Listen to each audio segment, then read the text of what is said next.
మా గురువుగారు అమరావతి శ్రీనివాసరావు గారి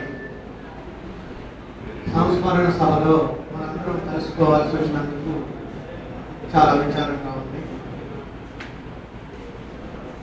మాది కూడా స్వగ్రామం వేలుగురి. విమర్శ గారు అబ్బాయి ఎలా వేలూరు పాఠశాలలో చదివారు, నేను కూడా ఆ పాఠశాలలో చదివాను 6వ తరగతి నుంచి 10వ తరగతి వరకు. కాకపోతే నాకంటే 5 సంవత్సరాల జూనియర్.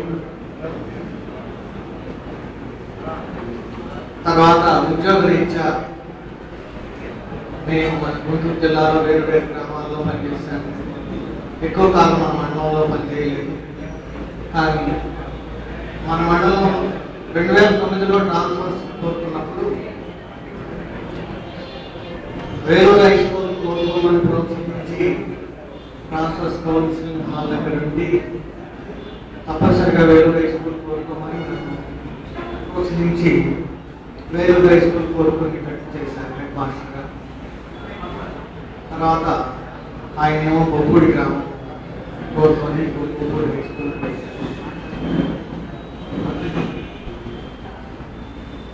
శ్రీనివాసరావు గారు చాలా మంచి మనిషి, సహృదయుడు, మంచి ఉపాధ్యాయుడు. తన సొంత సబ్జెక్ట్ అయినటువంటి లెక్కలు కానీ ఇంగ్లీష్ కానీ ఎక్కడైనా ఎవరైనా ఏ సందేహాలు అడిగినా తీర్చడానికి ముందుండేవాడు. అవసరమైతే గైడెన్స్ ఇవ్వడానికి సర్వదా సిద్ధంగా ఉండేవాడు. వేలూరు హై స్కూల్లో ప్రధానోపాధ్యాయుడిగా పనిచేసిన కాలంలో ఆయన దగ్గర పనిచేసినటువంటి ఉపాధ్యాయులందరూ ఆయన సాన్నిహిత్యాన్ని మెచ్చుకుంటున్నారంటే ప్రస్తుతం బొబ్బూడి హై స్కూల్లో ఉండే ఉపాధ్యాయులందరూ ఆయన పోగొట్టుకోవడం ఎంత దురదృష్టమో కన్నీటి పర్యంతం అవుతున్నారంటే ప్రధానోపాధ్యాయులుగా ఆయన తన స్టాఫ్ని ఎంత చక్కగా చూసుకుంటారు అనేది సుస్పష్టంగా అర్థం. ఎదుటి వారికి ఏమాత్రం ఇబ్బంది కలగకుండా చూసుకోవాలనే అర్థం ఆయన. నా మీద కూడా ఎందుకో తెలియదు కానీ ప్రత్యేకమైన అభిమానాన్ని ప్రదర్శిస్తూ ఉండేవాడు ఎక్కువగా. లేటెస్ట్గా వెల్లుపండిలో ఎలక్షన్ డ్యూటీకి వెళ్తే నేను ఆయనకి డ్యూటీ పడలేదు. కానీ బెంగళూరులో నాకు తెలిసిన నా స్టూడెంట్ ఉన్నాడు, మీకు ఏమాత్రం ఇబ్బంది కలగలేమను అని ఆ స్టూడెంట్ ఫోన్ చేసి మా మాస్టారు ఎలక్షన్ డ్యూటీకి వచ్చారు, ఆయనకి ఏమాత్రం ఇబ్బంది కలగకూడదు, భోజనం అది కరెక్ట్ టయానికి ఉండాలి 4 సార్లు ఫోన్ చేసి ఆయన నా దగ్గరికి రప్పించి నాకు ఏం పర్వాలేదు అన్ని సౌకర్యాలు ఉన్నాయి తెలుసుకున్న తర్వాతనే అతనికి అట్లా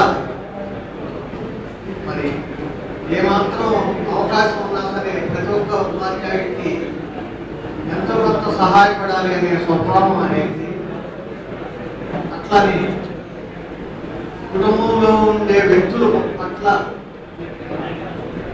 ఆయన ఉండేటటువంటి ప్రేమానురాగాలను విని నేను ఎంతో అది ఆ కుటుంబ సభ్యులు అదృష్టంగా భావిస్తున్నాను.